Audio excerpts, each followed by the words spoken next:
All right, welcome to The Explainer. Today, we are diving into one of the most famous science books ever written, Stephen Hawking's A Brief History of Time. We're going to go on a journey from old ancient myths all the way to the absolute cutting edge of what we know about the universe. So, Hawking starts his book with this great little story. He talks about a scientist giving a lecture on astronomy, and afterwards, a woman comes up to him and says, "Look, everything you just said is complete rubbish. The world is actually a flat plate, and it's sitting on the back of a giant tortoise." It's just a perfect little picture of our old gut-feeling ideas about how the cosmos works. And the scientist, with a bit of a smile, asks the obvious follow-up question, but what is the tortoise standing on? You see, this is the problem with any simple model of, anything. It always makes you ask another, deeper question. Her answer, "You're very clever, young man, but it's turtles all the way down," is more than just a funny comeback. It really gets to the heart of what physics is all about. Trying to move past these endless loops, these infinite regressions, to find the actual fundamental laws that are really running the show. And that quest, it has completely torn down and rebuilt our picture of the cosmos time and time again. The first massive leap forward took us from the world of Newton to the world of Einstein. For almost 2,000 years, our idea of the universe was basically stuck. We thought Earth was the center of everything, period. But then, in just a couple of centuries, everything changed. You had Copernicus, then Galileo, then Newton. It was like a chain reaction of breakthroughs that completely rewrote our story. We suddenly realized we were living in a cosmos run by universal laws, like gravity. So, Newton's laws were king for over 200 years. Then, this patent clerk, a guy named Albert Einstein, comes along with an idea that is just mind-bending. He said that gravity isn't some invisible force pulling things together. No, he said gravity is what happens when the very fabric of space and time gets warped and curved by anything with mass and energy. And Einstein's theory of general relativity, it basically set the stage for the single biggest puzzle in all of modern physics. It created this deep, fundamental clash between how we understand the very, very big and how we understand the very, very small. Okay, so here's the clash in a nutshell. On one side, you've got general relativity. It runs the show for huge things like stars and galaxies, and it described a universe that's smooth, predictable, classical. On the other side, you've got quantum mechanics. This is the wild world of atoms and particles, a place that's all about probability and pure uncertainty. The problem? Both of these theories are stunningly successful. They work perfectly in their own domains, but their fundamental rules just don't get along. They are completely incompatible. So, to fix this, to bring those two worlds together, physicists are trying to unite the four fundamental forces that govern our universe. Now, three of them, the strong, weak, and electromagnetic forces, they all play nicely by the rules of quantum mechanics. But that fourth one, gravity, is the odd one out. It's the rebel. So the holy grail, the ultimate prize, is to find a single quantum theory of gravity that brings all four of them under one beautiful, elegant roof. And nowhere is the need for that unified theory more urgent than in the most extreme places in the cosmos. You can imagine black holes.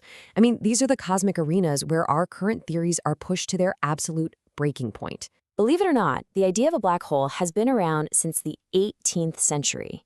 It's what's left behind when a truly massive star dies and collapses under its own incredible weight. The gravity becomes so intense, so powerful, that it creates this pocket of space-time that nothing, and I mean nothing, not even light, can escape from. It is the ultimate cosmic one-way street. And the edge of that one-way street has a name, the event horizon. The best way to think about it is as the point of no return. If you cross that line, that's it. There is no coming back. It's the edge of the abyss, and it hides a very deep mystery right at its heart. And at the heart of that mystery, we find the singularity. General relativity predicts this point, a point of zero size and infinite density, where the curvature of space-time just goes completely off the charts. This is where physics, as we know it, just throws up its hands and breaks down. It's a giant flashing red light telling us our theories are missing something crucial. But then, Stephen Hawking comes along and makes a discovery that changes everything. And he summed it up with his famous, kind of cheeky line, "Black holes ain't so black."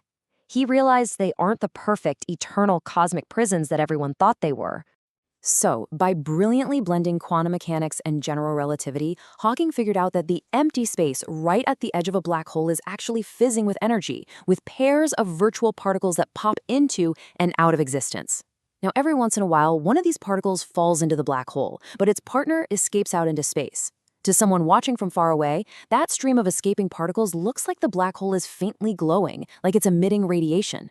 This process, now famously called Hawking radiation, means the black hole is actually slowly losing mass, and over an immense, almost unimaginable amount of time, it will evaporate completely.